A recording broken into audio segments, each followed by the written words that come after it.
Darling 2025 New Year deals. Latest smartphones at lowest EMI. சன்லேண்ட்ல சமைச்சா சக்தி தானா வரும். காலையிலே ஏன்டா பிரச்சனை பண்றீங்க ஸ்கூல் ஆரம்பிக்கிற நேரத்திலேயே இது விளங்குமா அப்படின்ற மாதிரி ஜெஃப்ரிக்கு என்ன ஆகி போச்சுன்னா ஏந்திரிச்ச உடனே பிரச்சனை பஞ்சாயத்து இது பண்றீங்க நீங்க வெளியில வாங்க நீங்க நிக்க தேவையில்ல அந்த மாதிரி. தமிழ் அம்மா என்ன சொன்னாங்க, அவங்க ரொம்ப நார்மலா என்ன இப்படி பண்றீங்க கேவலமா இல்லையா அசிங்கமா இல்லையா அப்படின்னு அது நீ என்ன மயிர் சொல்றதுன்ற மாதிரி தான் அவங்க ஹேர் ஆக்ஷன் காமிச்சு பண்ணாங்க. தர்ஷிகாக்கு அது பயங்கர பர்சனலா வந்துட்டு நான் தான் பண்ணேன் என்ன இப்போ ஏந்திரிங்க பட் ஏன் அந்த உள்ள பூந்த உடனே மறுபடியும் அருணுக்கும் ஜாக்லினுக்கும் பத்திக்கிட்டு ஒரே சண்டை சண்டை சண்டை சண்டை சண்டை. தீபக் எப்படி தெரியுமா இருந்திருக்கும், ஐ ஜாலி ஜாக்லின் என் கால விழுந்துட்டா அப்படின்ற மாதிரி இருந்திருக்கும். ஜாக் பாவம் ஜாக் புலம்புது ஜாக்குக்கு ஒரு ஆறுதல் கொடுக்கணும் அப்படிலாம் சொன்ன மாதிரி இல்லை, தலையெழுத்தேன்னு ஆறுதல் சொன்ன மாதிரி தான் இருந்தது முத்து பண்ணும்போது. எவ்வளோ நேரம் நிற்க வைப்பீங்க, எனக்கு பசிக்குது போய் சாப்பிடணும் மேம் நான் போகணும் உள்ள இருங்க சத்யா உங்களுக்கு வேணும்னா நான் அதை எடுத்துகிட்டு வரேன், எனக்கு பிபி இருக்கு மேம் எனக்கு நான் சக்கரை சாப்பிடணும். Welcome to BB8 vs Abhi roast. Hi Abhi. Hello hi வணக்கம். ஸோ இன்னைக்கு எபிசோட் ஸ்டார்டிங்ல ஆரம்பிச்சோடனே எல்லாரும் எழுந்திருக்க ஆரம்பிச்சாங்க. ஒரு மாதிரி நல்ல டேயா ஃப்ரெஷ்ஷா இருக்கும்னு நினைச்சா எடுத்தோடனே அலாரம். பொதுவாக வந்து இந்த பாட்டு இந்த மாதிரி ஏந்திரிக்கிறது தானே பிக் பாஸ் வீடு. ஆனால் அந்த ஸ்கூல் டாஸ்க்குன்னு வரும்போது உண்மையாலுமே ஒரு ஹாஸ்டலோ ஸ்கூல்லையோ ஒரு பெல் அடித்து எப்படி எழுப்புவாங்க. பெல்லுன்றது ஒரு இம்பார்ட்டண்ட்டான ஒரு விஷயம் இல்லையா, ஸ்கூலிங்காக இருக்கட்டும் காலேஜாக இருக்கட்டும் ஹாஸ்டலாக இருக்கட்டும். அது பார்க்கும்போது சூப்பராக இருந்தது. அண்ட் ரொம்ப டிசிப்ளின்டாக நான் டைமிங் பார்த்தா 7 மணிக்கு அலாரம் அடித்து ஸ்டாஃப் சேர்ந்துருச்சு. அதுக்கப்புறம் அவங்களுக்கு லெட்ரு வந்து ஸ்டூடெண்ட்ஸ் எல்லாம் எழுப்பி நல்லா பார்க்கறதுக்கு எஸ் இப்படி தான்ப்பா இருக்கணும் ஒரு ஸ்கூல் டாஸ்க்குன்ற அளவுக்கு வந்து நல்லாவே தொடங்கினாங்க.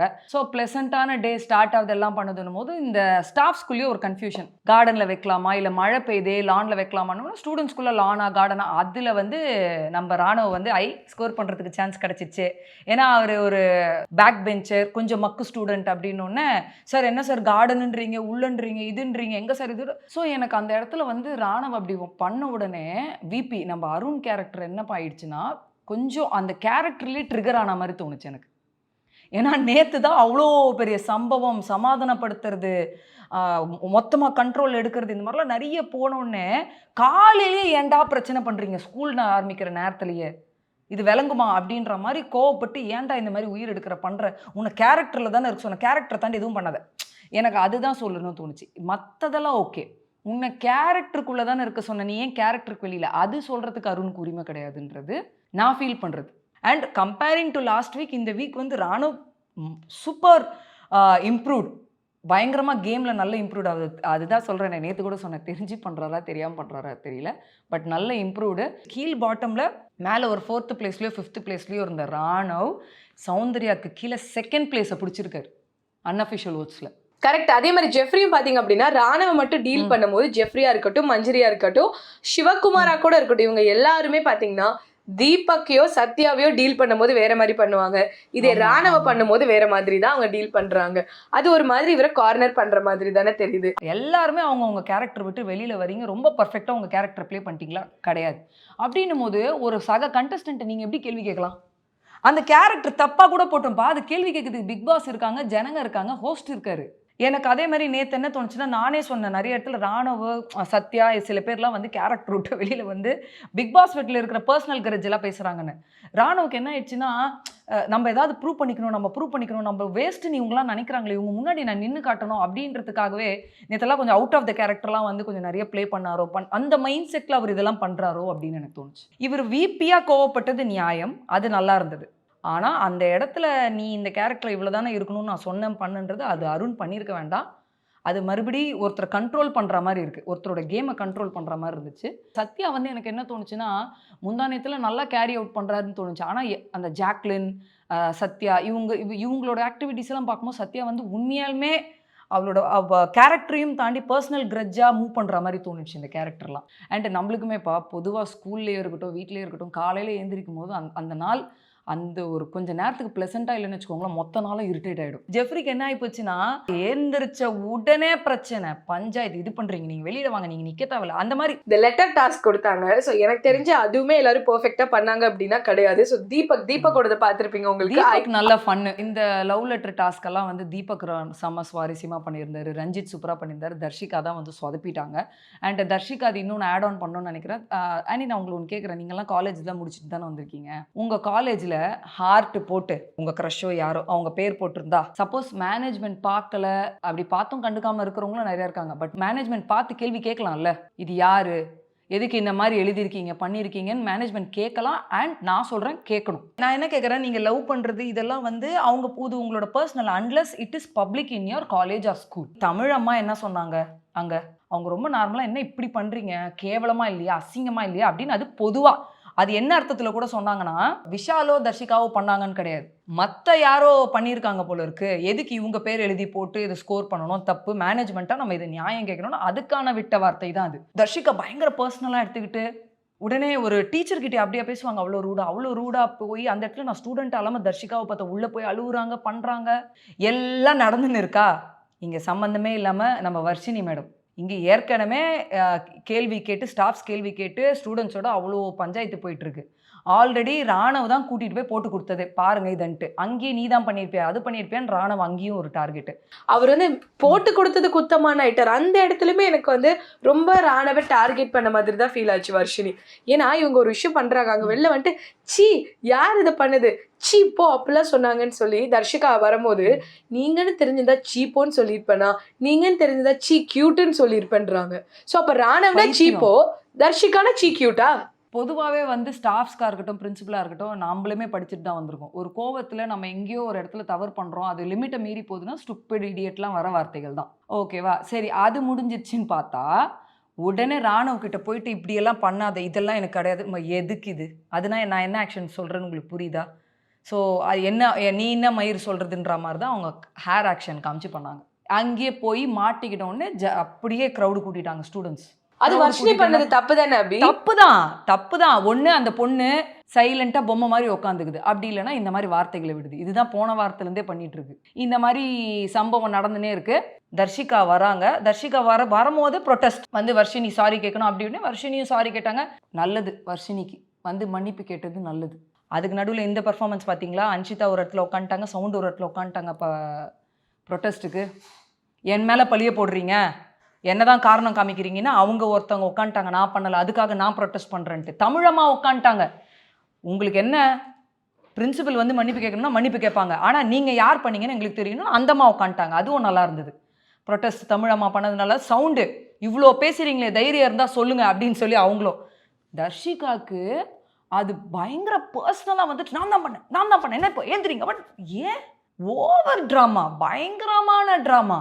எப்படி ஒரு பிரின்சிபல் கிட்ட இவங்க எப்படி சொல்லுவாங்க, நாங்கள் லவ் பண்ணுறது எல்லாருக்குமே தெரியும், அதில் என்ன இருக்குது. ஆனால் அந்த இடத்துலையும் வர்ஷினி போயிட்டு, நான் நீங்கள் 100% பண்ணியிருக்க மாட்டீங்கன்னு நினச்சேன், வேற யாரோ தான் பண்ணிட்டாங்க, உங்கள் பேர் டேமேஜ் ஆகுதுன்னு நினச்சா, அது நீங்கள் தான் நினச்சிருந்தா ஹை வெரி குட் கியூட்னு சொல்லியிருப்பேன். எந்த பிரின்சிபல் ஆச்சு கியூட்னு சொல்லுவாங்களா? ஒரு பிரின்சிபல் இறங்கி வந்து ஸ்டூடெண்ட் கிட்ட பேசுவாங்களா? இங்க எல்லாரும் வந்து தர்ஷிகா கிட்ட டீச்சர்ஸ்லாம் வந்து கெஞ்சிட்டு இருக்காங்க. எனக்கு அதுதான் புரியல. அப்போ இது என்கரேஜ் ஆகிற மாதிரி தான் இருக்கு. அருண் செம்மையா உள்ள வந்து, மேம் நான் கொஞ்சம் இன்டரப்ட் ஆகிறேன், தப்பாக நினச்சிக்காதீங்கம்மா, இது வந்து இந்த ஸ்கூலில் இதெல்லாம் அலோடு, இந்த ஸ்கூலுன்னு கிடையாது, எந்த ஸ்கூல்லையுமே not allowed, unless it's your personal. சபைக்கு வந்துருச்சுன்னா தே ஷுட் கொஸ்டின். சமுதாயத்துக்கும் சரி பள்ளிகளுக்கும் சரி இது தப்பான ஒரு உதாரணமாக அமையும். எல்லாருமே அதை என்கரேஜ்மெண்ட்டாக எடுத்துகிட்டு பண்ண ஆரம்பிச்சிருவாங்க. நான் அவர் உள்ளே பூந்து அழகாக சொன்னார்மா, இது ஸ்கூல், இங்கே அதெல்லாம் பண்ணக்கூடாது, நீங்கள் எப்படி பண்ணுவீங்க, நீங்கள் எப்படி எழுதி வைப்பீங்க, அது ஸ்கூலோட ப்ராப்பர்ட்டி, உங்களோட பர்சனல் ப்ராப்பர்ட்டி கிடையாது அந்த கண்ணாடி. கரெக்டாக சூப்பர் பாயிண்ட் எடுத்து வச்சார். வைஸ் பிரின்சிபலாக அவர் நல்லா பிஹேவ் பண்ணார். ஒரு பிரச்சனை நடந்துருச்சு, டைரெக்டாக பிரின்சிபல் டேபிளுக்கே வந்துருச்சுன்னா அதில் பிடி சார் நடுவில் இன்வால்வ் ஆகணும்னு அவசியம் கிடையாது. இதே சம்பவத்தை பிடி சார் கண்டுபிடிச்சோ, இல்லை பிடி சார் கிட்ட இந்த நியூஸ் இவங்களுக்குலாம் வரதுக்கு முன்னாடி அவர்கிட்ட இந்த இன்ஃபர்மேஷன் போய் இது பண்ணியிருந்தா அவர் வந்து பனிஷ்மெண்ட்டோ இதுவோ பண்ணியிருக்கலாம். டேரெக்டாக பிரின்சிபல் டேபுக்கு வந்துருச்சு. சம்மந்தமே இல்லாமல் ஜாக் வந்து நடுவில் வந்து நான் வந்து நம்ம பிடி சார் பனிஷ்மெண்ட் கொடுக்கணும்னு நினைக்கிறேன்றது, அதுக்கு வாண்டடாக அந்த கான்வர்சேஷனுக்குள்ளே வரத்துக்காக ஜாக் சொன்ன மாதிரி தோணுச்சு எனக்கு. அந்த உள்ளே பூந்த உடனே மறுபடியும் அருணுக்கும் ஜாக்லினுக்கும் பற்றிக்கிட்டு ஒரே சண்டை சண்டை சண்டை சண்டை சண்டை, நீ என்ன பேச விட மாட்டான்னு சண்டை, அவங்க என்ன பேச விட மாட்டாங்கன்னு சண்டை, எங்கெங்கேயோ போயிட்டு அப்புறம் தான் அருண் சொல்றாரு, நீங்க வந்து டீச்சரையும் தாண்டி ஒரு மாரல் சயின்ஸ் டீச்சரா போய் மாரல் சொல்றேன்னு பசங்களை வந்து பர்சனலா ப்ரொவோக் பண்றீங்க. எனக்கு 2 ஸ்டூடெண்ட்ஸ் வந்து கம்ப்ளைண்ட் பண்ணாங்க, அதனால தான் நான் கிளாஸ்க்கே வந்து அதை நம்பக்கூடாது, எடுத்த உடனே நம்பக்கூடாதுன்னு நோட்டமோட வந்தேன் அப்படின்னு. இன்னும் பிரச்சனை ஸ்டார்ட் ஆகி ஹீட்டட் ஆர்குமெண்ட்ல என்ன ஆயிடுச்சு, இந்த ஸ்டூடெண்ட்டை உடனே கூப்பிட்டுறாங்க. கம்ப்ளைண்ட் கொடுத்துட்டாங்கல்ல, அது இவங்களுக்கு கோவம் ஜாஸ்தி ஆயிடுச்சு. கம்ப்ளைண்ட்டை கூப்பிட்டு நான் உங்களுக்கு அப்படி தானே சொன்னேன், இப்படி தானே சொன்னேன், அப்படி உங்களுக்கு தப்பாக இருந்தால் இப்படி அதெல்லாம் பண்ணிட்டு ஜாக்லின் உள்ளே போய் அழுகுறாங்க. நான் என்ன சொல்ல, காலில் ஏன் விழுறீங்க? தீபக் எப்படி தெரியுமா இருந்திருக்கும், ஐ ஜாலி ஜாக்லின் என் காலில் விழுந்துட்டா அப்படின்ற மாதிரி இருந்திருக்கும். நான் வந்து ஜாக்லின் இங்கே தப்பு, தீபக் சூப்பர்னே சொல்ல, 2 பேருமே மாற்றி ப்ரொவோக் பண்ணிக்கிட்டாங்க நேற்று. அருண் வந்து தீபக் கிட்ட, அதாவது ஒரு விபி ஸ்டூடெண்ட் கிட்ட மேனேஜ்மெண்ட் சைட்ல இருந்து மன்னிப்பு கேட்டுக்கிறோம். எனக்கு புரியவே இல்லை. எந்த ஸ்கூல்ல எந்த விபி? அதுதான்ப்பா சொல்றேன், nobody is there in their character. அருண்கெல்லாம் சந்தோஷமா இருந்திருக்கும்னு நினைக்கிறேன். தீபக் அதை விட சந்தோஷம். நான் தான் இப்போ பண்ணி காமிச்சேனே, தீபக் மனசுல எப்படி இருந்திருக்கும், பயங்கர உற்சாகமா அவுட் ஆஃப் த வேர்ல்ட் ஹாப்பினஸ்ல இருந்திருப்பாரு அவர். இன்னைக்கு இப்போ வந்து பேசும்போது கூட நீங்க சொன்னதுக்கு நான் அக்ரி பண்றேன். தீபக்கோட ஆட்டிடியூட் ரொம்ப நக்கல் திமிரு. என்னெல்லாம் பண்ணடி நேத்து, இருடி உன்னை வச்சு செய்கிறேன், ரொம்ப நக்கல். நீங்க அப்படி சொல்லியா? அப்படி சொல்லுனா ஓகே மேடம். நீங்க அப்படி சொன்னீங்கன்னு நினைச்சேன். மாரல் சயின்ஸ் அவர் பண்ண ஆக்ஷன் எல்லாமே அப்போ அது ப்ரொவோக்கிங்கா இல்லையா? அது அருண் கேட்டிருக்கலாமே. உங்ககிட்ட நீங்கள் கம்ப்ளைண்ட் பண்ணீங்க, அதுக்கான இது முடிஞ்சிருச்சு இல்லை, நீங்கள் ஏன் அவங்க பண்ண மாதிரி பண்ணுறீங்க அப்படின்றத அருண் ரைஸ் பண்ணியிருக்கலாம். அருணும் வந்து நீங்கள் சொல்கிற மாதிரி நாங்கள் வந்து மேனேஜ்மெண்ட் சைடில் சாரின்றது வந்து அதுதான் மறுபடியும் சொல்கிறேன், விபியாக அவர் பண்ணலை. அப்போது நீங்கள் ஒரு சைடு நடக்கிறது மட்டும்தான் பார்க்குறீங்க, இன்னொரு சைடு நடக்கிறதையும் பார்த்தா தானே அதுக்கு நியாயம் கிடைக்கும். ஜாக்லின் தப்பு பண்ணியிருக்காங்கன்னா ஈக்குவலாக அவருமே தப்பு பண்ணியிருக்காரு. Deepak is a student, Manjari is a teacher. But அவங்க அங்க தீபக் கிட்ட அடங்கி தான் போனாங்க. சோ அந்த இடத்துல வந்து எனக்கு அவங்க டீச்சர் மாதிரியே இல்ல அது என்ன ஆச்சு நான் சொல்றேன் பாருங்க. அவங்க ஆக்சுவலா ஒரு இதுவா தான் பேச ஆரம்பிச்ச உடனே, மேடம் நான் சொல்லணும்னு சொன்னீங்கல்ல, நீங்க பேசும்போது நான் பேசினேனா, நான் சொல்றது நீங்க கேளுங்க அப்படின்னு அங்கேயுமே அவர் ப்ரொவோக்கிங்கா தான் பேசினார். அப்போதான் அவங்க என்ன பண்ணாங்க, சரி சொல்லுங்க. ஆனால் முக்கால்வாசி அந்த அருண் இவங்க கான்வர்சேஷனில் மஞ்சேரியா இருக்கட்டும், வர்ஷினியா இருக்கட்டும், இவங்க எல்லாருமே மோஸ்ட் ஆஃப் த டைம் ஜாக்லினுக்கு தான் சப்போர்ட் பண்ணாங்க. ஆக்சுவலாக 3 டேஸும் எனக்கு தெரிஞ்சு நல்லா கேரி பண்ணது, ஓரளவுக்கு நல்லாவே கேரி பண்ணது ரஞ்சித் சார். அதுக்கு கீழ் கேட்டகரியில் பார்த்தீங்கன்னா சாச்சனா, அதுக்கப்புறம் தான் முத்து, இவங்க எல்லாமே வருவாங்க. நீங்கள் தீபக்கோடலாம் இல்லைங்க, நீங்கள் என்ன மாதிரி கேரக்டர், என்ன மாதிரி டாஸ்க் எதை வேணால் கொடுங்களேன், அந்த ஆள் தீபக்காக தான் பேசுவார். அந்த மாதிரி இருக்கிறவர்கிட்ட நம்ம டைம் வேஸ்ட் பண்ணக்கூடாது.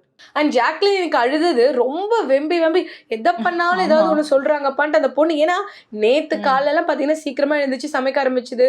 இன்னைக்கும் அவங்க சமைச்சாங்க. ஐயோ ஆனி, 20 பேருக்கு அவங்களும் மஞ்சேரியும் சேர்ந்து 3 நாளா சமைச்சுன்னு இருக்காங்க. ஆனி 3 வேளை மந்த்லி வரும் அந்த லேடிஸ் ப்ராப்ளம் இருக்குல்ல, அது வேற அவங்களுக்கு இருக்கு. ஸோ எல்லாமே பண்ணும்போது அவங்க ஒரே ஒரு மிஸ்டேக் எனக்கு இன்னைக்கு மெயினாக இந்த அருண் டாபிக் என்ன ஆச்சுன்னா, தேவையில்லாமல் அந்த பிடி சார் இன்க்ளூட் பண்ண இடத்துல தான் அது ஏதோ ஒன்று பண்ண போய் ஏதோ ஒன்று ஆகி பெருசாக பிளாஸ்ட் ஆகிடுச்சின்னு எனக்கு தோணுச்சு. இன்னொன்று அவங்க எக்ஸ்பிளனேஷன் கொடுத்துருக்க வேண்டாம், நீங்க என்ன வேணா சொல்லிட்டு போங்க, நான் கரெக்டா இருக்கேன்ட்டு கெத்தா போயிருக்கலாம்னு எனக்கு தோணுச்சு. காலில் விழுந்து ஏங்க யார் காலையும் விழக்கூடாதுங்க, அன்லெஸ் நம்ம அப்பா அம்மா கடவுள் தவிர, அதெல்லாம் பண்ணவே கூடாது. அது பார்க்கும்போது எப்படி இருந்ததுன்னா, அதான் சொல்லணும், கோவத்தோட உச்சக்கட்டம்ல அப்படி பார்க்கும்போது ஜனங்களோட பாயிண்ட் ஆஃப் வியூ நான் சொல்றேன் பாருங்க, அது சீனுன்னு தான் சொல்லுவாங்க, ஓவர் ஆக்டிங்னு தான் சொல்லுவாங்க. அது உண்மையாலுமே இருந்தா கூட ஜாக் வந்து போட்டுடுச்சு, இன்னைக்கு ஒரு கண்டென்ட்டை கிரியேட் பண்ணிடுச்சு, ஆக்டிங் பண்ணிடுச்சு, எதுக்கு இவ்வளோ ஓவர் ஆக்டிங் அப்படின்ட்டு. அதே ஜனங்களுக்கு நான் என்ன சொல்ல விரும்புகிறேன்னா, ஜாக்லின் ஒரு வகையாக அது அவங்களோட இமோஷனை உங்களுக்கு இப்படி ஓவர் ஆக்டிங்காக தெரிஞ்சுன்னா, ஆப்போசிட்டில் அதே அளவுக்கு ப்ரொவோக்கிங்காக தீபக்கும் பண்ணுறாரு, எல்லாருமே பண்ணுறாங்க. அண்ட் அருண் கூட ஒரு பிரின்சிபலாக அங்கே போயிட்டு எப்படி மேனேஜ்மெண்ட் உங்ககிட்ட தப்பு கேட்குறோம், தம்பி இனிமேல் டீச்சர்கிட்ட ஒழுங்காக அப்படிலாம் நடந்துக்கூடாது, பண்ணாது. அவங்க சொல்கிறாங்க நீயும் அந்த மாதிரி ப்ரொவோக்கிங்காக இருந்தியாமே, ஏன் பண்ண தப்புப்பா, அந்த மாதிரிலாம் பண்ணாதன்னு சொல்லி அனுப்புறது பேர் தான் வைஸ் பிரின்சிபலோ எனி ஸ்டாஃப். அங்கே போய் மேனேஜ்மெண்ட்டு உங்களுக்கு தப்பு கேட்குதுன்னா அவருக்கு எப்படி இருந்திருக்கும் தெரியுமா, தீபக்கண்ணா நீங்கள் கவலைப்படாதீங்க, நான் கேட்டுட்டேன், நீங்கள் என்ன கம்ப்ளைண்ட் பண்ணிங்களா, ஜாக்லினை வச்சு செஞ்சுட்டேன், ஓகேல உங்களுக்கு சந்தோஷம் தானே, ஜாக்லின் காலெல்லாம் விழுந்துடுச்சு, உங்களுக்கு சந்தோஷம் தானே அப்படின்னு இன்டைரக்டாக அருண் தீபக் கிட்ட சொன்ன மாதிரி தோணுச்சு. இந்த ஒரு கஷ்டமான ஒரு மந்த்லி டைம்ல வந்து ரொம்பவே ஃப்ரஸ்ட்ரேஷன் இருக்கும். அது கால்ல இருந்து நிக்கிறாங்க, உடல் வலிகள், இது எல்லாத்தையும் இருக்க அவங்களுக்கு இன்னும் கஷ்டங்கள் கொடுக்கும் போது ஆப்வியஸ்லி ஜாக்லின் பிரேக் அவுட் ஆகி அழதா செய்வாங்க. ஒரு ஸ்பேஸே கொடுக்க எல்லாருக்குமே இருக்கும். ஒரு பெண்ணுக்கு அந்த பெயின், அந்த ஒரு ஒரு மாதிரி ஃப்ரஸ்ட்ரேஷனில் மூட் ஸ்விங் நிறையவே இருக்கும். அதையும் தாண்டி அவங்க வந்து 3 வேளை எல்லாருக்கும் பக்கத்தில் இருக்கிற துணையை வச்சுக்கிட்டு 3 வேளை எல்லாருக்கும் சமைச்சு போட்டுக்கிட்டு கேமும் விளாடிக்கிட்டு எல்லாமே பண்ணிக்கிட்டு, நான் வந்து அவங்க சூப்பர், அவங்க எந்த இடத்துலையும் தப்பே பண்ணலை, எல்லா தப்புமே ஆப்போசிட்டில் இருக்கிறவங்க அப்படி சொல்லலை. அவங்களும் ப்ரொவோக் பண்ணாங்க, அவங்களும் பர்சனல் டார்கெட் பண்ணாங்க. ஆனால் அதுக்கான ஆப்போசிட்டும் இருக்குல்ல. நம்ம ஏன் ஒருத்தரையே டார்கெட் பண்ணணும்? இது பொதுவா நம்ம ஆடியன்ஸ் சில பேர் எப்படி தெரியுமா நினைக்கிறாங்க? நீ பொதுவா ஜாக்லின்னு கிடையாது, யாரா இருந்தாலும் அவங்களுக்கு பிடிச்சவங்களா இருந்தா அவங்க தப்பே பண்ணா கூட நம்ம அவங்கள பத்தி தப்பா பேசக்கூடாதுன்றாங்க. அண்ட் நம்ம ஜாக்லின் பத்தி பேசிட்டு இருக்கும் போதே ஜாக் அண்ட் முத்து கானுவை பத்தி பேசி ஆகணும். இன்னைக்கு ரொம்ப மனசு உடைஞ்சு வந்து புலம்பிட்டு இருந்தாங்க முத்து கிட்ட. அவர் கூட ஆறுதல் சொல்லிட்டு இருந்தாங்க. நான் ஒருத்தவங்க கீழே விழும் போது அவங்களை இன்னும் ஏறி மிதிக்கணும்னு நான் நினைக்கலன்ற மாதிரிலாம் ஜாக் அவங்க பாயிண்ட்ஸ் வச்சுட்டு இருந்தாங்க. ஸோ உங்களுக்கு எப்படி இருந்துச்சு முத்து கிட்ட வந்து அவங்க இந்த பாயிண்ட்ஸ் சொன்னதை பார்க்கும்போது? 24 ஹவர்ஸ்ல வந்து சத்யா வந்து இது எழுதி நிற்பார் பனிஷ்மெண்ட்டு. அப்போது முத்துக்குமரன்ட்ட சொல்லுவார், மச்சான் உனக்கு ஜேனா ஜாக், ஓகே, உனக்கு ஜே வந்து என்னை பர்சனல் அட்டாக் பண்ண மாதிரி தானே தோணுச்சு, அப்படி தானே இருந்ததுன்னா அதில் என்ன சந்தேகம், அது கண்டிப்பாக அதுதான் ஜனங்க பார்க்குறாங்க மச்சான், நீ ஒன்றும் கவலைப்படாது. அது வந்து ஜென்யூனாக ஜாக்கு கூட உட்காந்து ஜாக் பாவம், ஜாக் புலம்புது, ஜாக்குக்கு ஒரு ஆறுதல் கொடுக்கணும் அப்படிலாம் சொன்ன மாதிரி இல்லை, தலையெழுத்தே நான் ஆறுதல் சொன்ன மாதிரி தான் இருந்தது முத்து பண்ணும்போது. அண்ட் ஜாக்குக்கு நான் பர்சனலாக யோசிக்கிறது என்னன்னா, அந்த ஒரு பொண்ணு மட்டும்தான் கான்ஸ்டண்ட்டாக 6 வாரமாக நாமினேஷனில் வந்துட்டு இருக்கிற ஒரு பொண்ணு. நான் எப்படி அதை பார்க்குறேன்னா, yes she is a tough contestant. சில இடங்கள்ல எஸ் ஓவராக இருக்குது, எதுக்கு இந்த இடத்துல இவ்வளோ சீன் தேவையில்லையன்ற இடத்துல அவங்க பண்ணிடுறாங்க. அது மேபி அவங்க இமோஷனாக கூட இருக்கலாம். ஆனால் ஜாக்குக்கு எப்படி தோணுச்சுன்னா, இந்த வீட்டில் யாருக்குமே நம்மளை பிடிக்கல, கேர்ள்ஸாக இருக்கட்டும் பாய்ஸாக இருக்கட்டும், ஏதோ ஒரு வகையாக நம்மளை வந்து நம்ம வெளியில் போயிடணும், கீழே இறங்கிடணும், நம்ம இருக்கக்கூடாதுன்னு நினைக்கிறாங்க. ஆனால் நான் அப்படி நினைக்கல. நான் இப்படி பேசினாலே பொதுவாக ஜனங்களுக்கு எப்படி தோணுன்னா, இந்த பொண்ணு வந்து இந்த வீக் நாமினேஷன்லேருந்து தப்பிக்கிறதுக்காக சீன் போடுது பண்ணுவாங்க. அண்ட் ஜாக் ஆடும்போது பார்த்தீங்கன்னா நம்ம சொல்லிட்டே இருப்போம்ல, இங்கே மேல் ஈகோ இருக்குன்ற பாயிண்ட்டை சொல்லி, அதாவது நம்ம 2 பேர் ஈக்குவல்னு நினைக்கிற ஆம்பளைங்களை கூட ஓகே, ஆனால் அதை தாண்டி நான் தான் மேலே நீ கீழே நினைக்கிறாங்க அப்படின்னு சொல்லுவாங்க. அப்ப பவித்ரா கூட சொல்லுவாங்க மேல் ஈகோன்னு. அதுதானே அப்படி நீங்க ரொம்ப நாளா சொல்லிட்டு இருக்கீங்க இந்த வீட்டுல இருக்காங்க. இன்னைக்கு ஜாக்லின் உள்ள உட்காந்து சொல்லும் போது பவித்ரால இருந்து எல்லாருமே அக்ரி பண்ணிக்கிட்டாங்களே, மேல் ஈகோ இருக்கு இந்த வீட்டுல, அவங்களுக்குலாம் ஒரு மேல் ஈகோ இது. ஆமாங்க, அதுதாங்க உண்மை. அவங்களுக்கு பிடிச்சா ஒரு மாதிரி பிஹேவ் பண்றது, அவங்களுக்கு பிடிக்கலன்னா வாண்டடா ரொம்ப ப்ரொவோக்கிங்காக பேசி ரொம்ப ஒரு மாதிரி நக்கலாக பிஹேவ் பண்ணுறது, இதெல்லாம் நிறையவே பண்ணுறாங்க. நான் மோஸ்ட்டாக வீட்டில் அதிகமாக பார்க்குறது யார் தெரியுமா? Muthukumaran, Deepak worst the core, Vishal worst the core moment Vishal எல்லாம். அப்புறம் நம்ம மாக்கிங் ஹீரோ இருக்கார்ல மிஸ்டர் கேப்டன் அருண், அவங்கள அப்படியே கீழே இருக்கிறவங்கெல்லாம் நிறைய பேர் வழிபடுறாங்க அந்த டீம்ல. ஸோ இந்த ரேங்கிங் டாஸ்க் வந்து நடந்துச்சு. அதில் வந்து முத்து, சாச்சனா அண்ட் ரயானுக்கு கொடுத்தாங்க. எனக்கு வந்து இதில் முத்து ஓகே, சாச்சனா ரயானே வந்து எனக்கு வந்து ஒரு மாதிரி லைக் எப்படி அப்படின்னு தோணுது. And end was like first 3 இருக்குல்ல, ஃபர்ஸ்ட் 3 பொசிஷன் இப்போ கொடுத்தாங்க பாருங்க, முத்துக்குமரன், சாச்சனா, ரயான். அந்த இடத்துல ஃபர்ஸ்ட் பொசிஷனில் ரஞ்சித் சார் இருந்திருக்கணும். ரஞ்சித் சார் எங்கே மிஸ்பிஹேவ் பண்ணார்? ஸ்டூடெண்ட்டாக அவர் 3 நாள் நல்லாவே பெர்ஃபார்ம் பண்ணார். So first place Ranjith sir கொடுத்துருக்கணும், செகண்ட் பிளேஸ் வந்து சாச்சனா கொடுத்துருக்கணும், அண்ட் தேர்ட் பிளேஸ் ரயானுக்கு தகுதியே கிடையாது, வேறு யாருக்காவது கூட கொடுத்துருக்கலாம், முத்துக்குமரனுக்கு கொடுக்கலாம். Okay, third place I agree for Muthukumaran. First பிளேஸ்லாம் நான் முத்துக்குமரனுக்கு ஒத்துக்கவே மாட்டேன். முத்துக்குமரன் எங்கோ சில இடங்கள்லாம் எங்கே ஒபே பண்ணார், அவரும் தான் கலாச்சிட்டு கிண்டல் பண்ணிக்கிட்டு அவரும் தானே எல்லாமே பண்ணார். ஸோ அது நான் அக்ரி பண்ண மாட்டேன். மேபி என்னோட மைண்ட் செட்டில் Ranjith first, second Sachana, third Muthukumaran. நீங்க சாச்சனா சொல்றீங்களா, ஓகே சாச்சனாக்கு கொடுக்கலான்ட்டு. எனக்கு என்னன்னா சாச்சனா வந்து தர்ஷிகா அந்த ஹார்ட் போட்டு எழுத பண்ணும் போது கூடவே இருந்து கடைசி வரைக்கும் தர்ஷிகா ரிவீல் பண்ணாததுக்கு ஒத்துழைச்சது எல்லாமே சாச்சனா தான். அதே மாதிரி நேற்று ராணவ் மன்னிப்பு கேட்கும் போது கூட அவங்க ஒரு வார்த்தையை விட்டாங்க, எங்க கிட்ட எல்லாம் இப்படி எல்லாம் கேட்கணும் அப்படின்னு சொல்லி. ஸோ அப்ப வந்து அருண் கூட சொல்லுவார், Sachana this is not right. And அவங்க அங்கங்க இங்க இருந்துட்டு அங்கங்க படிச்சுட்டு அப்படியே டிசிப்ளினா இருந்தாங்கன்னு சொன்னாலுமே நிறைய இடங்கள்ல இந்த மாதிரியான விஷயங்களுக்கு அவங்க ஒத்துழைச்சிருக்காங்கல்ல. So I don't think Sachana also to be like second place. No. நான் எப்படி எதனால சாச்சனா செகண்ட் பிளேஸ் சொன்னேன்னா, வெல் க்ரூம்டு ஸ்டூடெண்ட்டாகவே நல்லா பண்ணாங்க. அவங்க வந்து டீச்சர்ஸ் கிட்ட ரொம்ப டிசிப்ளின் இல்லாமல் ரொம்ப ரூடாக அந்த மாதிரிலாம் பிஹேவ் பண்ணி நான் பார்க்கல. இது டிசிப்ளின்காக கொடுத்த ரேங்கிங். ஆக்சுவலாக இது ஸ்டாஃப்ஸ் கிட்ட டீச்சர்ஸ் கிட்ட எவ்வளோ டிசிப்ளினாக இருக்காங்க அதை வச்சு ரேங்கிங் பண்ணி தான் கேட்டகரி பிரித்து இவங்க கொடுத்துருக்காங்க. ஸோ அப்படி பார்க்கும்போது இவங்க 3 பேர் எனக்கு ஓகே அப்படின்னு பட்டுச்சு. ஸோ அதனால தான் ரஞ்சித் சார் ஃபர்ஸ்ட் பிளேஸ் கொடுத்தேன் நான். Comparing to Sachana and Muthu, Ranjith sir நல்லாவே டிசிப்ளின்டாக நல்ல ஸ்டூடெண்ட்டாகவே இருந்தாருன்னு தான் என்னோட ஃபீலிங். அண்ட் ஏன்னா அவரோட கேரக்டர் நல்ல ஸ்டூடெண்ட்டாக இருந்திருக்கலாம்ல. இப்போ ராணவ் சத்யாக்கெல்லாம் வந்து வேற மாதிரியான ஒரு கேரக்டர் தானே கொடுத்துருந்தாங்க. விஷால் சரி மாறி இருக்கலாமே, சரி மாறி இருக்கலாமே. இந்த கேரக்டர்னா இப்படியே இருக்கணும்னு அவசியம் கிடையாது. இப்போது வந்து நம்ம பவி இருக்காங்க, பவிக்கு ஏதோ ஒரு பிளேஸ் 7th பிளேஸோ 8th பிளேஸோ கொடுத்தாங்க. பவி ஃபஸ்ட்டு 2 days வேறு மாதிரி இருந்தாங்க, 3rd day கொஞ்சம் மதிக்கிற மாதிரி கொள்கிற மாதிரி ஏதோ கொடுத்தாங்கன்ற மாதிரி இவங்க ஏதோ ரீசன் கொடுத்துருக்காங்க. நான் என்ன தான் அந்த கேரக்டரில் இருந்தாலுமே எல்லா இடத்துலையுமே அடங்கா பிடாரியாக இருக்கக்கூடாதுப்பா. எல்லா விஷால் கூட இந்த பொசிஷன்லயுமே டவுட்டை கேட்பாருல்ல, இப்ப நான் எகிரி குதிச்சேன் அப்படின்னா அது வந்து என்னோட கேரக்டர், எனக்கு கொடுத்த கேரக்டர்னால செஞ்சேன். அப்படி இல்லைன்னா நான் அமைதியா தானே இருந்தேன், நான் எல்லா இடத்துலயும் சொல் பேச்சு கேட்டுட்டு தானே இருந்தேன், எனக்கே இந்த பொசிஷன்ற மாதிரி கூட அவர் ஒரு பாயிண்ட் வச்சிருப்பாரு. அதே தானே ராணவா இருக்கட்டும் அண்ட் நம்மளோட சத்யாவா இருக்கட்டும், அவங்க எல்லாமே அங்கங்க அவங்க கேரக்டர் தானே எக்ஸிபிட் பண்ணாங்க.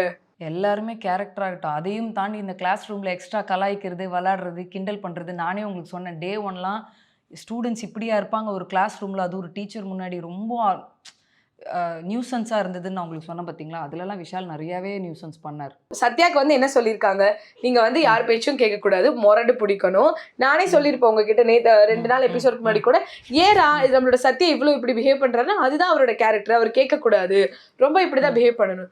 அதை தானே ஒரு த்ரூ அவுட்டா பண்ணாரு. அப்ப எப்படி நீங்க அவரை கூப்பிட்டு வந்து டிசிப்ளின் பாய் உங்க வழிக்க வரேன்.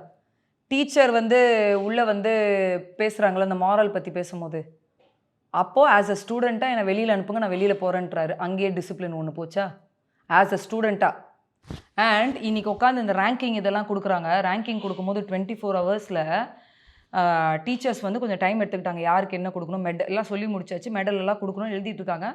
சத்யா கேரக்டர் விட்டு வெளியில் வந்து ஆல்மோஸ்ட் பர்சனல் அட்டாக் தான் ஜாக்லின் மேலே. என்னன்ட்டு, எவ்வளோ நேரம் நிற்க வைப்பீங்க, எனக்கு பசிக்குது, போய் சாப்பிட்ணும் மேம், நான் போகணும் உள்ள.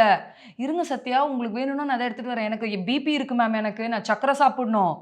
எவ்வளோ நேரம் பண்ணுவீங்க, இருங்க உங்களுக்கு வேணும்னா நாங்கள் எடுத்துகிட்டு வருவோம். இது நீங்கள் கேரக்டராகவே இல்லைன்னா, இது நானாக தான் கேட்குறேன், நான் என் கேரக்டரில் தான் நான் உங்களை கேட்குறேன் அப்படின்னு சொல்லி அவருமே வாண்டடாக கேரக்டர் விட்டு வெளியில் வந்து நிறைய இடத்துல அன்டிசிப்ளினாக பிஹேவ் பண்ணியிருக்காரு. டிசிப்ளின் பற்றி மட்டும் தான் பேசணும், ரோலுன்னு பேசாதீங்க அப்படின்னு சொல்லி பிக் பாஸும் சொல்லியிருந்தார். ரோலாக கூட இருக்கட்டும், வர்ஸ்டில் வந்தது தப்பு கிடையாதுன்றேன். யார் சத்யாவும் ராணுவம் வந்தது ரோலே என்ன, அவங்க டிசிப்ளினாக இருக்க மாட்டாங்க, இஷ்டத்துக்கு ஒன்று ஆடுவாங்க. நான் சொல்கிறது சத்யா மெயினாக. ஸோ அவர் அது பண்ணியிருக்காரு. ஸ்டாஃபாக அவங்க கண்ணுக்கு S is not a disciplined kid. அந்த பொசிஷன் கொடுக்கறதுல என்ன இருக்குன்னு கேட்குறேன் நான். இந்த ரேங்கிங்கே அவங்களுக்கு கொடுத்த கேரக்டரை அவங்க ஒழுங்கா பிளே பண்ணாங்களா இல்லையான்னு சொல்லி மாத்திருக்கலாமோன்னு தோணுது. ஏன்னா தேவையில்லாம டிசிப்ளினா இவங்களே உனக்கு கொண்டுட்டு வந்து, ஆல்ரெடி நீங்களா டிசிப்ளின் இல்லாத ஸ்டூடெண்ட்ஸ் சில பேர் சொல்லிதான் கேரக்டரை கொடுத்தாங்க. பிக் பாஸே மறுபடியும் வந்து ரோலை பத்தி பேசாம அதுல வந்து நீங்க டிசிப்ளினான ஸ்டூடெண்ட்ஸ் சொல்லுங்கன்னு தான் ஒரு கன்ஃபியூஸ்டு வெர்ஷன் ஆஃப் இதை கிரியேட் பண்ணுச்சுன்னு தோணுது. ஆமாம், இப்போ ஸ்டாஃப்ஸ் கண்ணுக்கு ஆப்வியஸாக சத்யா சொல்கிற பேச்சு கேட்கல, எதிர்த்து பேசுகிற ஒரு ஸ்டூடெண்ட். அந்த பக்கம் ராணுவ எக்ஸ்ட்ரா ஏதோ பண்ணிக்கிட்டு அவருமே மரியாதை கொடுக்காம சுற்றி நின்ற ஒரு ஸ்டூடெண்ட். அவங்க 2 பேரும் கொடுத்தது தப்பு கிடையாது. அண்ட் ரியாவை ஏன் சூஸ் பண்ணாங்கன்னு தான் எனக்கு புரியல. நியாயமாக பார்த்தா அந்த இடத்துல வந்து தர்ஷிகா வந்திருக்கணும் இன்னைக்கு பண்ண ஆட்டத்துக்கு. ஒரு டீச்சரையே மிரட்டுறது, ஸ்கூலுக்கே தெரியும் நாங்கள் லவ் பண்ணுறேன், இதெல்லாம் எப்படி ஒரு டீச்சர்கிட்ட ஒரு ஸ்டூடெண்ட் பேசுவாங்க? அதுவே தப்பு. அதுக்கப்புறம் அவங்க கேரக்டராகவே இல்லை, தர்ஷிகாவை வேற பர்ஃபார்ம் பண்ணாங்க. ஸோ நியாயமாக இன்னைக்கு இது ஃபோக்கஸ் பண்ணி பார்க்கும்போது தர்ஷிகாவுக்கு தான் அந்த வேர்ஸ்ட் பர்ஃபார்மர் கொடுத்துருக்கணும். அவங்க இவங்களோட சேர்ந்து ரியாவை சூஸ் பண்ணது டோட்டல் ராங் டிசிஷன் அப்படின்னு நான் சொல்கிறேன். ஸோ இன்னைக்கு பார்த்தீங்க அப்படின்னா வந்து இந்த டீச்சர்ஸ் வந்து சில்ட்ரன்ஸ் டேக்காக வந்து பர்ஃபார்ம் பண்ணணும். ஸோ எஸ், அண்ட் சில்ட்ரன்ஸ் டேக்கு உங்களோட wishes Abhi. Happy children's day. குழந்தைங்கனாவே பயங்கர happiest purest soul in the world. ஏன்னா அவங்களுக்கு கள்ளக்கபடம் இல்லாமல் பொய் பித்தலாட்டம் ஒருத்தர் துரோகம் பண்ணுறது எதுவுமே தெரியாது. ரொம்ப இன்னசென்ஸ் இருக்கிறது தான் வந்து நம்ம சைல்ட்ஹுட் டேஸ். ஸோ ரொம்ப ஹாப்பியஸ்ட் டேஸ் கூட சொல்லலாம். So I just wishing every kids வந்து happy children's day. Children's day ஸ்பெஷலுக்காக நம்ம சைடு வந்து பிக் பாஸ் வீட்லேருந்து ஸ்கூல்லேருந்து ஸ்டாஃப்ஸ் எல்லாம் பெர்ஃபார்ம் பண்ணாங்க. ஸோ அந்த பெர்ஃபார்மன்ஸில் டாப் 2 பெர்ஃபார்மன்ஸ் எனக்கு ரொம்ப பிடிச்சிருந்தது. ஒன்று வந்து நம்ம சிவகுமார் பெர்ஃபார்ம் பண்ணார், ரொம்ப அழகாக பண்ணார். அண்ட் மஞ்சேரி பாட்டு பாடினாங்க, ரொம்ப அழகாக பாடினாங்க. வர்ஷினி பண்ணது மட்டும் தான் கொஞ்சம் காமெடியாக இருந்தது. அது எந்த ஞாபகம் இருக்கா? அதுதான் சொல்லிட்டேனே காமெடியாக இருக்குன்ட்டு. அதனால நான் அதை எந்த கமெண்ட்டும் கொடுக்க விரும்பல. ஸோ ஸ்டாஃபோட அவங்களோட சைட் கான்ட்ரிபியூட்டில் வந்து இவங்க 2 பேரும் ரொம்ப நல்லாவே பெர்ஃபார்ம் பண்ணாங்க. ஸோ பார்க்கறதுக்கு ரொம்ப க்யூட்டாக இருந்தது. அண்ட் ஐ திங்க் எல்லா பாயிண்ட்ஸுமே கிளியராக பேசிட்டோம். நம்ம பேசும்போதுமே ரேங்கிங் டேக்ஸ் எல்லாம் கொடுத்தனால நாளைக்கு எபிசோடில் வந்து நாங்கள் உங்களை எல்லாரும் மீட் பண்ணுறோம். So until then, this is Abhi and Annie signing off from you all. நன்றி, வணக்கம். Darling 2025 New Year deals, latest smartphones at lowest EMI. சன்லேண்ட்ல சமைச்சா சக்தி தானா வரும்.